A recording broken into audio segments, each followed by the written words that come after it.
ಇದು ಮನೆಯಲ್ಲ, ಮಾಯಾ ಲೋಕ. ಮನೆಯೊಂದು 3 ಎಸ್ಕೇಪ್ ಪಾಯಿಂಟ್. ಬಾತ್ರೂಮ್ ಒಳಗಡೆ ಹೋದ್ರೆ ಮನೆಯ ಗೇಟ್ ಅನ್ನ ತಲುಪಬಹುದು. ಮೇನ್ ಗೇಟ್ ಏನಿದೆ ಆ ಗೇಟ್ ಅನ್ನ ತಲುಪಬಹುದು. ಆರೋಪಿಯ ಐಷಾರಾಮಿ ಮನೆಯಲ್ಲಿದೆ ಸುರಂಗ ಮಾರ್ಗ. ಮಂಗಳೂರು ವಂಚನೆ ಆರೋಪಿ ಮನೆ ನೋಡಿ ಪೊಲೀಸರೇ ಕಕ್ಕಾಬಿಕ್ಕಿ ಆಗ್ಬಿಟ್ಟಿದ್ದಾರೆ. ಸಿನಿಮಾಗಳಲ್ಲಿ ಇದನ್ನ ನೋಡಿರ್ತಾರೆ ಪೊಲೀಸರು, ನೀವು ಎಲ್ರು. ವಿಲನ್ನೋ ಹೀರೋನೋ ಎಂಟ್ರಿ ಕೊಡ್ಬೇಕಾದ್ರೆ ಎಸ್ಕೇಪ್ ಆಗೋದಕ್ಕೆ ಅಂತ ಸಪರೇಟ್ ಆಗಿ ಅದನ್ನ ಡಿಸೈನ್ ಮಾಡಿಸಿರ್ತಾರೆ. ಅದೇ ರೀತಿಯಾಗಿ ಇಲ್ಲೂ ಕೂಡ ಯಾರೇ ಮನೆ ಒಳಗೆ ಬಂದ್ರು ತಾನು ಎಸ್ಕೇಪ್ ಆಗ್ಬೇಕು ಅಂದ್ರೆ ಹೆಂಗ ಬೇಕಾದ್ರೂ ಎಸ್ಕೇಪ್ ಆಗ್ಬೇಕು ಅಂತ ಒಂದು ಮಾಯಾ ಲೋಕವನ್ನೇ ಕಟ್ಕೊಳ್ಳಲಾಗಿದೆ. ಮಾಯಾ ಲೋಕ ತೋರಿಸಿ ಬಹುಕೋಟಿ ವಂಚಿಸಿರುವಂತ ರೋಹನ್ ವಂಚನೆ ಮಾಡುವುದಕ್ಕೆ ಅಂತಾನೆ ಮನೆಯನ್ನ ನಿರ್ಮಿಸಿಕೊಂಡಿದ್ದಾನ ರೋಹನ್ ಸಲ್ಡಾನಾ ಅನ್ನೋ ಅನುಮಾನ ಈ ಮನೆ ನೋಡಿದ್ಮೇಲೆ ಯಾರಿಗಾದ್ರೂ ಬರುತ್ತೆ, ಈಗ ನಿಮಗೂ ಬರುತ್ತೆ. ಪೊಲೀಸರಿಂದ ತಪ್ಪಿಸಿಕೊಳ್ಳೋದಕ್ಕೆ ಸಖತ್ತಾಗಿ ಪ್ಲಾನ್ ಮಾಡ್ಕೊಂಡಿದ್ದ. ವಾರ್ಡ್ರೋಬು, ಬಾತ್ರೂಮ್ ಮಾದರಿಯ ಎಸ್ಕೇಪ್ ಪಾಯಿಂಟ್ಗಳನ್ನ ಮಾಡ್ಕೊಳ್ಳಲಾಗಿದೆ. ಬಾತ್ರೂಮ್ ಒಳಗಡೆಯಿಂದ ಮನೆಯ ಮೇನ್ ಗೇಟ್ಗೆ ಸುರಂಗ ಮನೆ ಇದೆ. ಸೊ ಆ ಮನೆಯ ಮೂಲೆಯಲ್ಲಿಯೂ ಕೂಡ ವಂಚನೆಗೆ ಬೇಕಾದಂತ ವ್ಯವಸ್ಥೆಯನ್ನ ಮಾಡ್ಕೊಳ್ಳಲಾಗಿದೆ.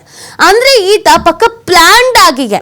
ಇವತ್ತೆಲ್ಲ ನಾಳೆ ತಗ್ಲಾಕೊಂತೀನಿ, ನಾನು ಮಾಡೋದು ಇಂಥ ವಂಚನೆ ಕೆಲಸನೇ, ಬೇರೆಯವ್ರ ತಲೆ ಮೇಲೆ ಕೈ ಇಡೋದು, ದೋಖಾನೆ ಮಾಡೋದು, ಕೋಟಿ ವಂಚಿಸೋದು ಅಂತ ಹೇಳಿ ಮನೆಯನ್ನ ನಿರ್ಮಿಸಬೇಕಾದ್ರೇನೆ ತನಗೆ ಹೇಗೆ ಬೇಕು, ಎಲ್ಲಿಂದ ಹೇಗೆ ಎಸ್ಕೇಪ್ ಆಗ್ಬೋದು, ಮನೆಯ ಬಾತ್ರೂಮಿಂದ ಮೇನ್ ಗೇಟ್ಗೆ ಸುರಂಗ ಮಾರ್ಗದ ಮುಖಾಂತರವಾಗಿ ಹೋಗ್ಬೋದು ಅಂತಂದ್ರೆ ನೀವು ಯೋಚನೆ ಮಾಡಿ ಈತ ಯಾವ ರೀತಿಯಾಗಿ ಈ ಬಂಗಲೆಯನ್ನ ಕಟ್ಟಿಸ್ಕೊಂಡಿದ್ದಾನೆ ಅಂತ.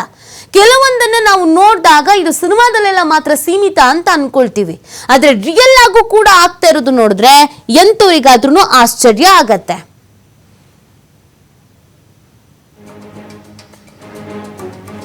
ಎಸ್ ನೋಡಿ, ಇದಕ್ಕೆ ಸಂಬಂಧಪಟ್ಟಂತೆ ಆ ಮನೆ ಹೆಂಗಿದೆ, ಮಾಯಾ ಲೋಕ ಯಾವ ರೀತಿ ಆಗಿದೆ, ಎಲ್ಲೆಲ್ಲಿಂದ ಎಸ್ಕೇಪ್ ಆಗ್ಬೋದು, ಸೊ ಇದೆಲ್ಲದ್ರ ಬಗ್ಗೆ ನಮ್ಮ ಪ್ರತಿನಿಧಿ ವಿವರಿಸಿದ್ದಾರೆ. ಆ ಮನೆ ಒಳಗಡೆ ಏನಿದೆ ಅನ್ನೋದನ್ನ ಖುದ್ದಾಗಿ ಮನೆ ಒಳಗಡೆಯಿಂದನೇ ವಿವರಿಸಿದ್ದಾರೆ. ನೋಡೋಣ ಬನ್ನಿ. ಬಹುಕೋಟಿ ಉದ್ಯಮಿಗಳಿಗೆ ಸುಮಾರು 200 ಕೋಟಿ ರೂಪಾಯಿ ಕೂಡ ಅಧಿಕ ವಂಚನೆ ಮಾಡಿರುವಂತಹ ಒಂದು ಬೆಚ್ಚಿ ಬೀಳಿಸುವ ಘಟನೆ ಮಂಗಳೂರಿನಲ್ಲಿ ನಡೆದಿದೆ. ರೋಹನ್ ಸಲ್ದಾನ್ ಅನ್ನುವಂಥವನು ಈ ಒಂದು ವಂಚನೆಯನ್ನ ಎಸಗಿರುವಂಥವನು. ಈತನ ಕೆಡ್ಡಕ್ಕೆ ಹಾಗಾದರೆ ಉದ್ಯಮಿಗಳು ಯಾಕೆ ಬಿದ್ರು? ಆ ಉದ್ಯಮಿಗಳು ಬೀಳೋದಕ್ಕೆ ಪ್ರಮುಖ ಕಾರಣವಾಗಿರುವಂತದ್ದೇ ಈ ಐಷಾರಾಮಿ ಬಂಗ್ಲೆ, ಆತನ ಹೈಡೌಟ್ ಅಂತಾನು ಹೇಳ್ಬೋದು. ಈ ಒಂದು ಹೈಡೌಟ್ ನಲ್ಲೇ ಈ ವಂಚನೆಯ ವ್ಯವಹಾರಗಳು ಕುದುರ್ತಾ ಇದ್ವು. ಇಲ್ಲೇ ಕರ್ಕೊಂಡ್ಬಂದು ಆತ ಮಾತನಾಡಿಸ್ತಾ ಇದ್ದ, ಇಲ್ಲೇ ಡೀಲ್ಗಳನ್ನ ಕುದುರಿಸ್ತಾ ಇದ್ದ. ಈತನ ಬಣ್ಣದ ಮಾತು ಸೇರಿದಂತೆ ಈ ಒಂದು ಐಷಾರಾಮಿಯಾಗಿರುವಂತಹ ಹಾಲ್ ನೋಡಿ ಏನಿದೆ, ಯಾವ ತರ ಇದೆ ನೋಡಿ, ಇಲ್ಲೇ ಕೂತ್ಕೊಂಡು ಆತ ವ್ಯವಹಾರಗಳನ್ನೆಲ್ಲ ಮಾಡ್ತಾ ಇದ್ದ. ಇದರೊಂದು ಸೆಟಪ್ ಅನ್ನ ನೋಡಿಯೇ ಎಲ್ಲ ಉದ್ಯಮಿಗಳು ಕೂಡ ಕೆಡ್ಡಕ್ಕೆ ಬೀಳ್ತಾ ಇದ್ರು, ವಂಚನೆಗೆ ಒಳಗಾಗ್ತಾ ಇದ್ರು. ತಾವು ದೃಶ್ಯದಲ್ಲಿ ಗಮನಿಸ್ತಾ ಹೋಗ್ಬೋದು.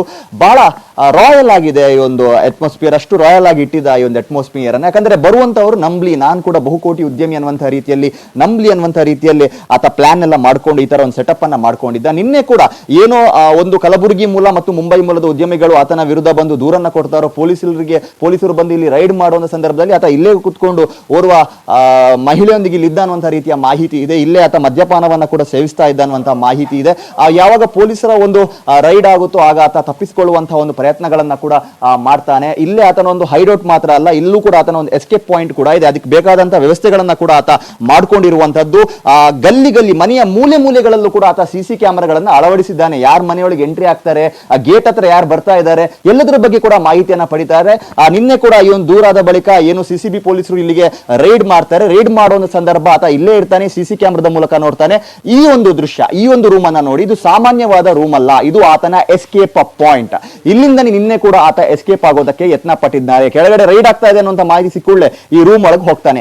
ಈ ರೂಮ್ ಒಳಗೆ ಯಾವ ತರ ಆತ ಎಸ್ಕೇಪ್ ಆಗ್ತಾನೆ, ಇಲ್ಲೇ ಇರುವಂತದ್ದು ಟ್ವಿಸ್ಟ್. ಯಾಕಂದ್ರೆ ಆತನ ಸೆಟಪ್ ನೋಡಿದ್ರೆ ಯಾವುದೇ ಒಂದು ಹಿಂದಿನ ಫಿಲಂಗಳೆಲ್ಲ ನೋಡ್ತಾ ಇದ್ವಿ, ಯಾವ ತರ ವಿಲನ್ಗಳು ಎಸ್ಕೇಪ್ ಆಗ್ತಾ ಇದ್ರು ಮನೆಯಿಂದ, ಯಾರ ಪೊಲೀಸ್ಗಳು ರೈಡ್ ಮಾಡಿದ ಸಂದರ್ಭ, ಅದೇ ರೀತಿಯ ಒಂದು ಸೆಟಪ್ ಅನ್ನ ಈತ ಮಾಡ್ಕೊಂಡಿದ್ದಾನೆ. ಇಲ್ಲಿ ಸಾಕಷ್ಟು ವಾರ್ಡ್ರೋಬ್ ಗಳನ್ನ ನೀವು ನೋಡಬಹುದು. ಆದ್ರೆ ಇಲ್ಲಿರುವಂತದ್ದು ಎಲ್ಲವೂ ಕೂಡ ವಾರ್ಡ್ರೋಬ್ ಗಳಲ್ಲ, ಇಲ್ಲೊಂದು ಎಸ್ಕೇಪ್ ಪಾಯಿಂಟ್ ಕೂಡ ಇದೆ. ಇದನ್ನ ತಾವು ಗಮನಿಸಬಹುದು. ಇದು ವಾರ್ಡ್ರೋಬ್ ಮಾದರಿಯಲ್ಲಿ ನಿಮ್ಗೆ ಕಾಣಿಸುತ್ತೆ, ಆದ್ರೆ ಇದು ವಾರ್ಡ್ರೋಬ್ ಅಲ್ಲ. ಇಲ್ಲಿ ಆತ ಎಸ್ಕೇಪ್ ಹಾಕೋದಕ್ಕೆ ಇದೇ ಒಂದು ವಾರ್ಡ್ರೋಬ್ ಮಾದರಿಯ ರೂಮ್ ಅನ್ನ ಬಳಸ್ತಾ ಇದ್ದ. ಇಲ್ಲೊಂದು ಎಕ್ಸಿಟ್ ಪಾಯಿಂಟ್ ಇದೆ. ಯಾವುದೋ ಒಂದು ಫಿಲಂಗಿಂತ ಈ ಒಂದು ವಂಚನೆಯ ಕಥೆ ಏನು ಕಮ್ಮಿ ಇಲ್ಲ ಅಂತಾನು ಹೇಳ್ಬೋದು. ಇಲ್ಲಿಂದನೇ ಆತ ಎಸ್ಕೇಪ್ ಆಗ್ತಾ ಇದ್ದ. ನಿನ್ನೆ ಕೂಡ ಆತ ಇಲ್ಲಿ ಏನು ಸಿಸಿಬಿ ಪೊಲೀಸರ ಒಂದು ರೈಡ್ ಆಗುತ್ತೆ, ಆ ಸಂದರ್ಭ ಇಲ್ಲಿಂದ ಎಸ್ಕೇಪ್ ಆಗಿ ಈ ರೂಮ್ ಒಳಗೆ ಬಂದು ಸೇರ್ಕೊಳ್ತಾನೆ, ವಾರ್ಡ್ ರೂಮ್ ಅನ್ನ ಹಾಕೊಳ್ತಾನೆ. ವಾರ್ಡ್ರೋಬ್ ಅನ್ನ ಹಾಕಿ ಇಲ್ಲಿ ಕೆಳಗಡೆ ಬಂದು ಇಲ್ಲೊಂದು ರೂಮ್ ಇದೆ, ಒಂದು ಮಹಿಳೆ ಕೂಡ ಇರುವಂತಹ ಮಾಹಿತಿ ಇತ್ತು. ಸೊ ಈ ರೂಮ್ ಒಳಗೆ ಬಂದು ಈ ಬಾಗ್ಲನ್ನ ಹಾಕಿ ನಿನ್ನೆ ಇದನ್ನ ಹೊಡೆದು ಪೊಲೀಸರು ಮುರಿದು ಆತನನ್ನ ಅರೆಸ್ಟ್ ಮಾಡಿರುವಂತದ್ದು. ಈ ರೂಮ್ ಒಳಗೆ ಆತ ಇದ್ದ ಅನ್ನುವಂತಹ ರೀತಿಯ ಮಾಹಿತಿ ಇದೆ. ಎಂತ ಒಂದು ವಂಚನೀಯ ಕತೆ ಇದು, ಒಂದಲ್ಲ ಎರಡಲ್ಲ, ಸುಮಾರು 200 ಕೋಟಿ ರೂಪಾಯಿ ಮೌಲ್ಯದ ವಂಚನೀಯ ಕತೆ.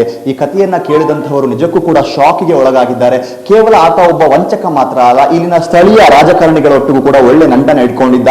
ಹೊರ ರಾಜ್ಯ ಹೊರ ಜಿಲ್ಲೆಯ ಶ್ರೀಮಂತರೇ ಈತನ ಟಾರ್ಗೆಟ್ ಆಗಿದ್ರು. ಈಗಾಗಲೇ ಈತನ ವಂಚನೆಯ ಜಾಲವನ್ನ ಕೆದಕ್ತಾ ಇರುವಂತಹ ಪೊಲೀಸರಿಗೆ ಇನ್ನಷ್ಟು ದೂರುದಾರರು ಬರ್ತಾರೆ. ಯಾಕಂದ್ರೆ ಇಷ್ಟೆಲ್ಲ ವಂಚನೆಗೊಳಗಾದ್ರೂ ಕೂಡ ಯಾಕೆ ಉದ್ಯಮಿಗಳು ಬಂದು ದೂರು ಕೊಡ್ತಾ ಇಲ್ಲ ಅನ್ನುವಂಥ ಅನುಮಾನ ಇದೆ. ಎಲ್ಲಾದ್ರೂ ಅವ್ರು ಮಾಡಿರುವಂತಹ ವ್ಯವಹಾರಗಳು ಕೂಡ ಅದಕ್ಕೆ ಪೂರಕವಾದ ದಾಖಲೆಗಳು ಇಲ್ವಾ, ಅದರಲ್ಲಿ ಏನಾದರೂ ಅಕ್ರಮದ ವಾಸನೆ ಇದೆಯಾ, ಎಲ್ಲದರ ಬಗ್ಗೆ ಕೂಡ ಪೊಲೀಸರು ಬಹಳ ಕೂಲಂಕುಷವಾದ ತನಿಖೆಯನ್ನ ನಡೆಸ್ತಾ ಇದ್ದಾರೆ. ಕ್ಯಾಮರಾ ಪರ್ಸನ್ ಕೃಪೇಶ್ ಪೂಜಾರಿ ಜೊತೆ ಆದಿತ್ಯ TV5 ಮಂಗಳೂರು.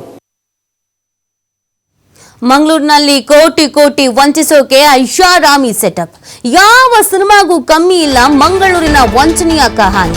ಐಷಾರಾಮಿ ಬಂಗ್ಲೆ, ವಿದೇಶಿ ಮದ್ಯ, ಬಣ್ಣದ ಮಾತಿಗೆ ಮರಳಾಗಿದ್ರು ಉದ್ಯಮಿಗಳನ್ನ ನಂಬಿಸೋಕೆ ತನ್ನ ಮನೆಯನ್ನೇ ಅಸ್ತ್ರವಾಗಿಸಿಕೊಂಡಿದ್ದ ರೋಹನ್.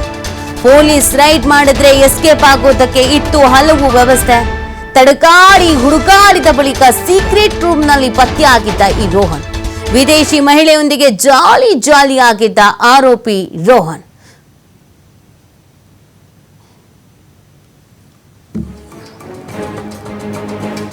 ನೋಡಿ, ಇನ್ನು ಈತನ ಮನೆ ಒಳಗೆ ಏನೇನು ಎಸ್ಕೇಪ್ ಆಗೋದಕ್ಕೆ ಅಂತ ಪಾಯಿಂಟ್ಸ್ ಗಳು ಇದ್ವೋ, ಅಲ್ಲಿ ಐಷಾರಾಮಿ ಜೀವನ ಹೇಗ್ ನಡೆಸ್ತಾ ಇದ್ದ ಅನ್ನೋದ್ರ ಬಗ್ಗೆ ಒಂದು ವಾಕ್ ಥ್ರೂ ಇದೆ, ನೋಡೋಣ ಬನ್ನಿ.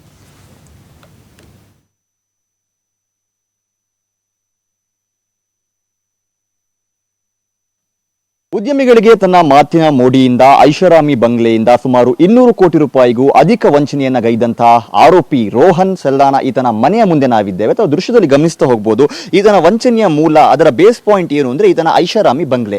ಈ ಐಷಾರಾಮಿ ಬಂಗ್ಲೆಯನ್ನ ತೋರಿಸಿ ಆತ ಈ ಬಹುಕೋಟಿ ಉದ್ಯಮಿಗಳಿಗೆ ದೋಖಾ ಮಾಡ್ತಾ ಇದ್ದ, ವಂಚನೆಯನ್ನು ಎಸಗ್ತಾ ಇದ್ದ. ಇಲ್ಲಿಗೆ ಅವರನ್ನ ಕರೆದುಕೊಂಡು ಬಂದು ಡೀಲ್ ಗಳನ್ನ ಕುದುರಿಸುವಂತ ನೆಪದಲ್ಲಿ ಆತನ ಮೋಸದ ಜಾಲಕ್ಕೆ, ವಂಚನೆಯ ಜಾಲಕ್ಕೆ ಆತ ಅವರನ್ನ ಬೀಳಿಸ್ತಾ ಇದ್ದ. ಯಾಕಂದ್ರೆ ಈ ಮನೆ ನೋಡಿದ ಸಂದರ್ಭ ಈ ವ್ಯಕ್ತಿ ಮಾತನಾಡುವಂತ ವಿಚಾರಗಳಿಗೂ, ಆತ ಹೇಳ್ತಾ ಇರುವಂತಹ ಏನು ಮಾತುಗಳಿಗೂ, ಆತನ ಕನಸುಗಳಿಗೂ, ಆತ ಕೊಡ್ತಾ ಇರುವಂತಹ ಭರವಸೆಗಳಿಗೂ ಎಲ್ಲದಕ್ಕೂ ಒಂದು ಲಿಂಕ್ ಇದೆಯಲ್ಲ ಅನ್ನುವಂಥದ್ದು ಎಲ್ಲರಲ್ಲೂ ಮೂಡುವಂತ ಒಂದು ಭಾವನೆ, ಸಾಮಾನ್ಯವಾದಂತಹ ಭಾವನೆ. ಯಾಕಂದ್ರೆ ಆ ತರದ ಒಂದು ಲೈಫ್ ಸ್ಟೈಲ್ ಅನ್ನು ಆತ ಜೀವಿಸ್ತಾ ಇದ್ದ. ಆತ ಬಹುಕೋಟಿ ಮೌಲ್ಯದ ಒಡೆಯ ಅನ್ನುವಂಥದ್ದನ್ನ ಪ್ರೂವ್ ಮಾಡೋದಕ್ಕೆ ಬೇಕಾದಂತಹ ಎಲ್ಲಾ ಸೆಟಪ್ ಗಳನ್ನ ಕೂಡ ಆತ ಮಾಡ್ಕೊಂಡಿದ್ದ. ಆ ದೃಶ್ಯದಲ್ಲಿ ತಾವು ಗಮನಿಸ್ತಾ ಹೋಗ್ಬೋದು. ಒಂದು ಫ್ರೇಮ್ ಇದೆ, ಫೋಟೋ ಫ್ರೇಮ್ ಇದೆ, ಅದರಲ್ಲಿ ಇರುವಂತಹ ವ್ಯಕ್ತಿಯೇ ಈ ವಂಚಕ ರೋಹನ್. ಈತನನ್ನೇ ನಿನ್ನೆ ಪೊಲೀಸರು ಅರೆಸ್ಟ್ ಮಾಡಿದ್ದಾರೆ. ಒಂದು ದೂರು ಬಂದಿತ್ತು, ಉದ್ಯಮಿಗಳು ದೂರು ಕೊಟ್ಟಿದ್ರು, ಕಲಬುರಗಿ ಹಾಗೂ ಮುಂಬೈ ಮೂಲದ ಉದ್ಯಮಿಗಳು ದೂರು ಕೊಟ್ಟಿದ್ರು. ಅವರ ಒಂದು ದೂರಿನ ಆಧಾರದ ಮೇಲೆ ಈತನ ಅರೆಸ್ಟ್ ಮಾಡಿ ಇಲ್ಲಿಗೆ ರೈಡ್ ಮಾಡುವ ಸಂದರ್ಭದಲ್ಲಿ ಈತ ಜಾಲಿಯಾಗಿ ಮದ್ಯಪಾನವನ್ನ ಆತನ ಸೀಕ್ರೆಟ್ ಹೈಡೌಟ್ ನಲ್ಲಿ ಮಾಡ್ತಾ ಇದ್ದ. ಆ ಸೀಕ್ರೆಟ್ ಹೈಡೌಟ್ ನಲ್ಲಿ ಆತ ಮಾಡ್ತಾ ಇರುವ ಸಂದರ್ಭ ಪೊಲೀಸರು ಬಂದಿರುವಂತಹ ಮಾಹಿತಿ ಕೂಡ ಆತನಿಗೆ ಗೊತ್ತಾಗುತ್ತೆ. ಅದಕ್ಕೆ ಬೇಕಾದಂತ ಎಲ್ಲಾ ಟೆಕ್ನಾಲಜಿಗಳು ಕೂಡ ಈ ಮನೆಯಲ್ಲಿತ್ತು. ಈ ಮನೆಯ ಮೂಲೆಗಳಲ್ಲೂ ಕೂಡ ಸಿಸಿ ಕ್ಯಾಮೆರಾಗಳು ಇದೆ. ಇಲ್ಲಿ ಸಿಸಿ ಕ್ಯಾಮೆರಾ ಇರದಂತ ಪ್ರದೇಶವೇ ಇಲ್ಲ. ಆತ ಲೈವ್ ಆಗಿ ಏನಿಲ್ಲಿ ನಡೀತಾ ಇದೆ ಘಟನಾವಳಿಗಳು, ಯಾರು ನನ್ನ ಮನೆಯ ಗೇಟ್ ಹತ್ರ ಬಂದ್ರು, ಯಾರು ನನ್ನ ಮನೆಯ ಸುತ್ತಮುತ್ತ ಓಡಾಟವನ್ನ ಮಾಡ್ತಾ ಇದ್ದಾರೆ, ನನ್ನ ಸೀಕ್ರೆಟ್ ಹೈಡೌಟ್ಗೆ ಯಾರು ಬರ್ತಾರೆ, ಎಲ್ಲವನ್ನ ಕೂಡ ಆತ ಆ ಒಂದು ಸಿಸಿ ಕ್ಯಾಮೆರಾದ ಮೂಲಕ ಎಲ್ಲವನ್ನ ಕೂಡ ಒಂದು ಗಮನಿಸ್ತಾ ಇದ್ದ. ಅದಕ್ಕೆ ಬೇಕಾದಂತ ಎಲ್ಲಾ ವ್ಯವಸ್ಥೆಗಳನ್ನ ಕೂಡ ಆತ ಒಳಗಡೆ ಮಾಡ್ಕೊಂಡಿದ್ದ. ನೀವು ನೋಡಬಹುದು ಮನೆಯ ಗಲ್ಲಿ ಮೂಲೆಗಳಲ್ಲೂ ಕೂಡ ಸಿಸಿ ಕ್ಯಾಮೆರಾ ಇದೆ. ಇದೇ ಆತನ ಒಂದು ಸೀಕ್ರೆಟ್ ಹೈಡೌಟ್. ಈ ಮನೆಯ ಆತನ ಒಂದು ವಂಚನೆಯ ಜಾಲದ ಪ್ರಮುಖವಾಗಿರುವಂತಹ ವಿಚಾರ. ಇದೇ ಬೇಸ್ ಪಾಯಿಂಟ್ ನಾನು ತೋರಿಸ್ತಾ ಹೋಗ್ತೀನಿ. ಇಲ್ಲಿಂದನೇ ನಿನ್ನೆ ಕೂಡ ಪೊಲೀಸರು ರೈಡ್ ಮಾಡಿರುವಂತದ್ದು. ಅವರು ರೈಡ್ ಮಾಡಿ ಮೇಲ್ಭಾಗಕ್ಕೆ ಹೋಗ್ತಾರೆ. ಮನೆಯ ಮೇಲ್ಭಾಗದಲ್ಲಿ ಆತ ಜಾಲಿಯಾಗಿ ಡ್ರಿಂಕ್ಸ್ ಮಾಡ್ತಾ ಇರ್ತಾನೆ. ಅಲ್ಲಿಗೆ ಅವರು ಹೋಗಿ ಅಟ್ಯಾಕ್ ಮಾಡ್ತಾರೆ. ಅಟ್ಯಾಕ್ ಮಾಡುವ ಸಂದರ್ಭ ಅಲ್ಲೊಂದು ಒಳಗಡೆ ವಾರ್ಡ್ರೋಬ್ ಮಾದರಿಯ ಒಂದು ರೂಮ್ ಇರುತ್ತೆ. ಆದರೆ ಅದು ವಾರ್ಡ್ರೋಬ್ ಅಲ್ಲ, ಅದರ ಒಳಗಡೆ ಆತನ ಸೀಕ್ರೆಟ್ ಹೈಡೌಟ್ ಇರುತ್ತೆ. ಅಲ್ಲಿ ಆತ ಅಡಗಿ ಕುಳಿತುಕೊಂಡಿರ್ತಾನೆ. ಇಲ್ಲೂ ಕೂಡ ತಾವು ಗಮನಿಸ್ತಾ ಹೋಗ್ಬೋದು. ಈ ಎಂಟ್ರಿ ಪಾಯಿಂಟ್ ನಲ್ಲೂ ಕೂಡ ಸಿಸಿ ಕ್ಯಾಮೆರಾ ಇದೆ. ಇಲ್ಲಿಗೆ ಯಾರು ಬಂದ್ರು ಕೂಡ ಆ ಎಲ್ಲ ವಿಚಾರಗಳು ಕೂಡ ಆತನಿಗೆ ಅಲ್ಲಿ ಗೊತ್ತಾಗ್ತಾ ಇತ್ತು. ಜಾಲಿಯಾಗಿ ಆತ ಅಲ್ಲಿ ಕುತ್ಕೊಂಡು ಎಲ್ಲವನ್ನ ಕೂಡ ಗಮನಿಸ್ತಾ ಇದ್ದ. ನಿನ್ನೆ ಕೂಡ ಆತ ಗಮನಿಸಿಕೊಂಡಿದ್ದಾನೆ. ಅಂದ್ರೆ ಇದು ಒಂದು ಮನೆಯಲ್ಲ, ಇದೊಂದು ವಂಚನೆಯ ಜಾಲ, ವಂಚನೆಯ ಹಾಟ್ಸ್ಪಾಟ್ ಅಂತ ಹೇಳ್ಬೋದು. ಇಲ್ಲಿ ಬಂದಂಥವರು ಅಧಿಕ ಉದ್ಯಮಿಗಳು ಏನಿದ್ದಾರೆ ಸುಮಾರು 200 ಕೋಟಿಗೂ ಅಧಿಕ ಹಣವನ್ನ ಕಳೆದುಕೊಂಡಿದ್ದಾರೆ.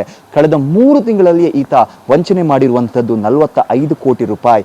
ಇಂಥ ಒಂದು ವಿಚಾರವನ್ನ, ಇಂಥ ಒಂದು ಮನೆಯನ್ನ, ಈತನ ಈ ಸೀಕ್ರೆಟ್ ಹೈಡೌಟ್ ಅನ್ನ ಕಂಡಂತ ಮಂಗಳೂರು ಪೊಲೀಸರೇ ಒಂದು ರೀತಿ ಆ ಶಾಕಿಗೆ ಒಳಗಾಗಿದ್ದಾರೆ. ಇಂಥ ಒಂದು ವಂಚನೆಯ ಕತೆ ನಮ್ಮ ಮಂಗಳೂರಿನಲ್ಲಿ ನಡೆದಿದೆ. ಇದು ಯಾವುದೋ ಫಿಲಂಗಳಲ್ಲಿ, ಬಾಲಿವುಡ್ ಫಿಲಂಗಳಲ್ಲಿ, ಹಾಲಿವುಡ್ ಫಿಲಂಗಳಲ್ಲಿ ನಡೆಯುವಂತಹ ಒಂದು ವಂಚನೆಯ ಕತೆ ನಮ್ಮ ಮಂಗಳೂರಿನಲ್ಲಿ ನಡೆದಿದೆ ಅನ್ನುವಂಥದ್ದನ್ನ ಅರಗಿಸಿಕೊಳ್ಳೋದಕ್ಕೂ ಕೂಡ ಇಲ್ಲಿ ಇಲ್ಲಿ ಯಾರಿಗೂ ಸಾಧ್ಯವಾಗ್ತಾ ಇಲ್ಲ. ಇದು ಆತನ ಒಂದು ಸೀಕ್ರೆಟ್ ಹೈದೌಟ್ಗೆ ಹೋಗುವಂಥ ಎಂಟ್ರಿ ಪಾಯಿಂಟ್. ಇಲ್ಲೂ ಕೂಡ ತಾವು ಗಮನಿಸ್ತಾ ಹೋಗ್ಬೋದು. ಆತನ ಈ ಒಂದು ಐಷಾರಾಮಿ ಏನು ಹಾಲ್ ಇದೆ, ಇಲ್ಲೇ ಆತ ಎಲ್ರಿಗೂ ಕೂಡ ವಂಚನೆಯನ್ನು ಮಾಡ್ತಾ ಇರುವಂಥದ್ದು. ಇಲ್ಲಿ ಬೇಕಾದಂಥ ಎಲ್ಲ ವ್ಯವಸ್ಥೆಗಳನ್ನು ಕೂಡ ಮಾಡ್ತಾ ಇದ್ದ ಆತ. ಎಲ್ಲ ಇಂಪೋರ್ಟೆಡ್ ಆಗಿರುವಂತಹ ಡ್ರಿಂಕ್ಸ್ಗಳಾಗಿರಬಹುದು, ಏನು ಇಲ್ಲಿರುವಂಥ ಒಂದು ಫರ್ನಿಚರ್ಸ್ಗಳನ್ನು ಕೂಡ ನಾವು ಗಮನಿಸ್ತಾ ಹೋಗ್ಬೋದು. ಇದನ್ನು ಇನ್ನಷ್ಟು ರಿಚ್ ಆಗಿ ತೋರಿಸುವಂಥ ನಿಟ್ಟಿನಲ್ಲಿ ಏನೆಲ್ಲ ಬೇಕು ಅದಕ್ಕೆ ಬೇಕಾದಂಥ ಎಲ್ಲ ಎಲೆಕ್ಟ್ರಿಕಲ್ ಐಟಮ್ಸ್, ಇದೊಂದು ರೂಮ್ ಕೂಡ ಇದೆ, ತಾವು ದೃಶ್ಯದಲ್ಲಿ ಗಮನಿಸ್ಬೋದು ಯಾವ ಥರ ಇದೆ ಅನ್ನುವಂಥದ್ದು. ಯಾರಾದರೂ ಈ ವಿದೇಶಿ ಮೂಲದ ಉದ್ಯಮಿಗಳು ಅಥವಾ ಹೊರ ಜಿಲ್ಲೆ ಹೊರ ರಾಜ್ಯದ ಉದ್ಯಮಿಗಳು ಬಂದರೆ ಅವರಿಗೆ ಇಲ್ಲಿ ವಾಸ್ತವ್ಯವನ್ನು ಮಾಡೋದಕ್ಕೂ ಕೂಡ ಯಾವುದಕ್ಕೂ ಕೂಡ ಕಮ್ಮಿ ಇಲ್ಲ, ಈತ ಯಾವುದರಲ್ಲೂ ಕೂಡ ಕಮ್ಮಿ ಇಲ್ಲ. ಈತ ಹೇಳ್ತಾ ಇರುವಂಥದ್ದು ಎಲ್ಲವೂ ನಿಜ. ಇವನನ್ನು ನಂಬಿದರೆ ನಮ್ಮ ಪ್ಲ್ಯಾನ್ ಎಲ್ಲವೂ ಕೂಡ ಸಕ್ಸಸ್ ಆಗುತ್ತೆ ಅನ್ನುವಂಥದ್ದನ್ನು ಪ್ರೂವ್ ಮಾಡೋದಕ್ಕೆ ಬೇಕಾದಂಥ ಎಲ್ಲ ವ್ಯವಸ್ಥೆಗಳನ್ನು ಕೂಡ ಈತ ಇಲ್ಲಿ ಮಾಡಿಕೊಂಡಿದ್ದ. ಇಂಪೋರ್ಟೆಡ್ ಡ್ರಿಂಕ್ಸ್ಗಳಾಗಿರಬಹುದು, ಇಂಪೋರ್ಟೆಡ್ ಫರ್ನಿಚರ್ಗಳಾಗಿರಬಹುದು, ಶೋ ಪೀಸ್ಗಳಾಗಿರಬಹುದು, ಯಾವುದಕ್ಕೂ ಕಮ್ಮಿ ಇಲ್ಲ. ಒಂದು ರಾಯಲ್ ಲುಕ್ ಇದು. ಯಾವುದೋ ಒಬ್ಬ ಬಹುಕೋಟಿ ಉದ್ಯಮಿಯ ಮನೆ ಯಾವ ಥರ ಇರಬೇಕು ಅದಕ್ಕೆ ಬೇಕಾದಂಥ ಎಲ್ಲ ಸೆಟಪ್ಗಳನ್ನು ಮಾಡಿ ಕೇವಲ ಈ ಒಂದು ಸೆಟಪ್ಗಳ ಮೂಲಕವೇ ಆತ ಎಲ್ಲರನ್ನ ವಂಚಿಸಿರುವಂಥದ್ದು. ಈಗ ನಿನ್ನೆ ಸದ್ಯ ಪೊಲೀಸರು ಇಲ್ಲಿ ರೈಡ್ ಮಾಡುವ ಸಂದರ್ಭ ಎಲ್ಲವನ್ನ ಕೂಡ ಗಮನಿಸಿದ್ದಾರೆ. ಇಲ್ಲಿರುವಂಥ ಒಂದಿಷ್ಟು ಅನುಮಾನಾಸ್ಪದ ವಸ್ತುಗಳನ್ನು ಕೂಡ ಸೀಸ್ ಮಾಡಿದ್ದಾರೆ. ಇದರ ಹಿನ್ನೆಲೆ ಏನು, ಮೂಲ ಏನು, ಇದರ ಹಿಂದೆ ಯಾರಿದ್ದಾರೆ, ಕೇವಲ ರೋಹನ್ ಮಾತ್ರನಾ? ಯಾಕಂದ್ರೆ ಈತ ಇಲ್ಲಿ ಸಮಾಜ ಸೇವಕ ಅನ್ನುವಂಥ ರೀತಿಯಲ್ಲೂ ಕೂಡ ತನ್ನನ್ನು ತಾನು ಬಿಂಬಿಸಿಕೊಂಡಿದ್ದ ಮತ್ತು ಸಾಕಷ್ಟು ಇಲ್ಲಿನ ಸ್ಥಳೀಯ ರಾಜಕಾರಣಿಗಳ ಜೊತೆಗೂ ಕೂಡ ಆತ ಒಂದು ಕಾಂಟ್ಯಾಕ್ಟ್ ಅನ್ನ ಕೂಡ ಇಟ್ಕೊಂಡಿದ್ದ. ಏನು ಇಲ್ಲಿ ಬರುವಂಥ ಉದ್ಯಮಿಗಳಿಗೆ ನಾನು ಅವ್ರ ಹತ್ರ ಪರಿಚಯ ಇದ್ದೀನಿ, ಇವ್ರ ಹತ್ರ ಪರಿಚಯ ಇದೆ, ನನಗೆ ಅವ್ರ ಹತ್ರ ಲಿಂಕ್ ಇದೆ, ಇವ್ರ ಹತ್ರ ಲಿಂಕ್ ಇದೆ ಅನ್ನೋಂಥ ರೀತಿಯೆಲ್ಲ ಮಾತುಗಳನ್ನು ಆಡ್ತಾನೆ ಅವರನ್ನ ವಂಚನೆಯ ಜಾಲಕ್ಕೆ ಆತ ಸಿಲುಕಿಸ್ತಾ ಇದ್ದ. ಹಾಗಾಗಿ ಏನು ಈತನಿಂದ ವಂಚನೆಗೊಳಗಾದಂಥ ಇಬ್ಬರು ಉದ್ಯಮಿಗಳು ಸದ್ಯ ದೂರು ನೀಡಿದ್ದಾರೆ ಅನ್ನುವಂಥ ಮಾಹಿತಿ ಇದೆ. ಆದರೆ ಉಳಿದಂಥವರು ಯಾಕೆ ದೂರು ನೀಡಿಲ್ಲ ಅನ್ನುವಂಥದ್ದು ಇನ್ನೂ ಕೂಡ ಅನುಮಾನಾಸ್ಪದವಾಗಿ ಉಳಿದುಕೊಂಡಿದೆ. ಹಾಗಾಗಿ ಪೊಲೀಸರು ಯಾರಾದರೂ ದೂರು ಕೊಡ್ತಾರ ಅನ್ನುವಂಥ ರೀತಿಯವರ ಬರುವಿಕೆಗಾಗಿ ಕಾಯ್ತಾ ಇದ್ದಾರೆ. ಇನ್ಯಾರಾದರೂ ಬಂದು ದೂರು ಕೊಡ್ತಾರಾ ಮತ್ತು ಈತನ ಲಿಂಕ್ಗಳು ಏನು, ಈತನ ಹಿಂದೆ ಇರುವಂಥ ವ್ಯಕ್ತಿಗಳು ಯಾರು, ಇದು ಒಬ್ಬನಿಗೆ ಮಾತ್ರ ಸೀಮಿತವಾಗಿರುವಂಥ ವಂಚನೆ ಜಾಲನ ಅಥವಾ ಇದರ ಹಿಂದೆ ಇನ್ನೂ ಸಾಕಷ್ಟು ಕಾಣದ ಕೈಗಳು ಏನಾದರೂ ಇದೆಯಾ, ಎಲ್ಲದರ ಬಗ್ಗೆಯೂ ಕೂಡ ಕೂಲಂಕುಷವಾದ ಒಂದು ತನಿಖೆ ನಡೀತಾ ಇದೆ. ಸದ್ಯ ಈ ಒಂದು ದೋಖಾ ಕಹಾನಿಯನ್ನ ಕೇಳಿರುವಂತಹ ಮಂಗಳೂರು ನಗರದ ಜನರು ಏನಿದ್ದಾರೆ ನಿಜಕ್ಕೂ ಶಾಕ್ಗೆ ಒಳಗಾಗಿದ್ದಾರೆ. ಕ್ಯಾಮರಾ ಪರ್ಸನ್ ಕೃಪೇಶ್ ಪೂಜಾರ್ ಜೊತೆ ಆದಿತ್ಯ TV5 ಮಂಗಳೂರು.